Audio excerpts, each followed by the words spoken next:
Strength, stamina, and endurance combine when athletes push their bodies to the limit, using their minds to overcome the fiercest of challenges. But what is our mind? Is it different from physical matter? And could the existence of a non-physical mind be a clue to a great mind who created the universe? Every cell in your body and brain has been replaced many times over. Physically, you are an entirely different person from who you once were. And yet, you are the same. The hardware has been replaced, but the software remains. It's this software, the element that remains, that many believe to be the mind, the soul, the spirit. So one big issue is identity over time. Think of a broom. We bought it ages ago. We've had 3 new handles and 5 new broom heads. Is it really the same broom that we bought all those years ago?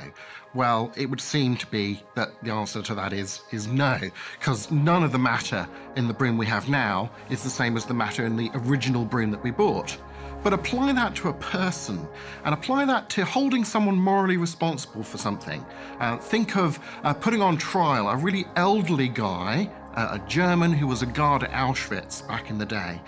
He might be in his 90s now, he might have been a guard in Auschwitz when he was a very young man, and none of the matter in that person's body is the same as it was when he committed the crimes. And yet we think it is reasonable to hold that person morally responsible for what he did a long time ago. But that indicates that there's something that's giving him an identity that stays the same over time. That means he's the same person now as committed the crimes back in the day. But what is that thing? It's not the matter, because the matter is not the same. So what could it be? It's got to be something beyond the matter.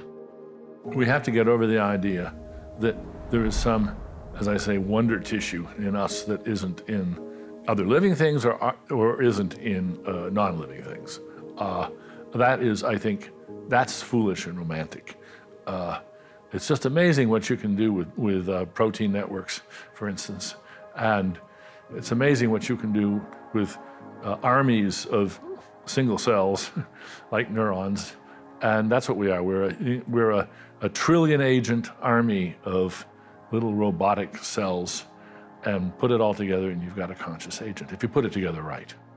So a materialist like Daniel Dennett argues that there's no problem in explaining mind and thought in terms of just matter.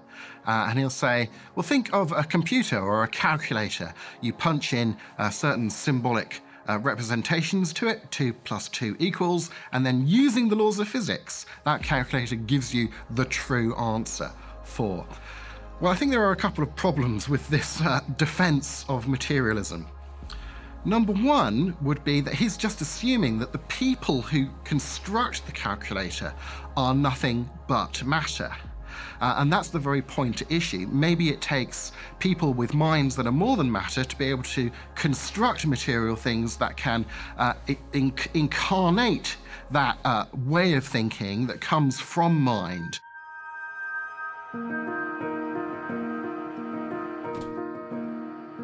Radiologists can map the biology of the brain and see which parts are active, burning sugars and generating higher electrochemical activity.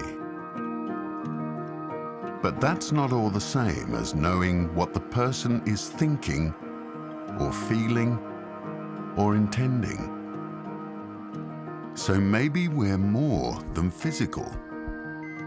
People have asked for decades, for centuries, what is consciousness? We can see all kinds of metabolic activity and, electrical activity going on in the brain. and we can see things that are happening even at a cellular level. But we've never been able to define that other dimension, the spirit, the consciousness, that thing that actually makes you who you are. If you start off with just matter in existence, then however you rearrange that matter over time according to the laws of physics, you're not going to get mind popping into existence.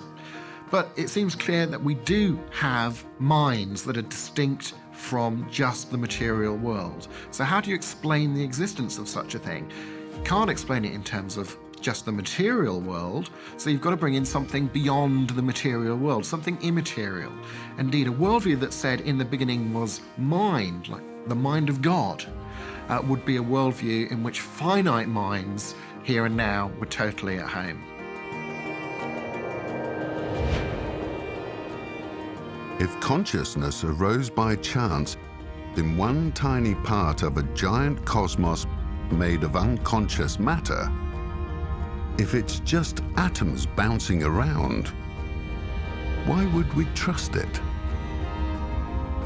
If there's a mind behind the universe, that could explain why we explore science and appreciate logic and trust our critical thinking and our feelings. It would suggest that our minds point us to a reality beyond the material world and a mind beyond our own. What do you think?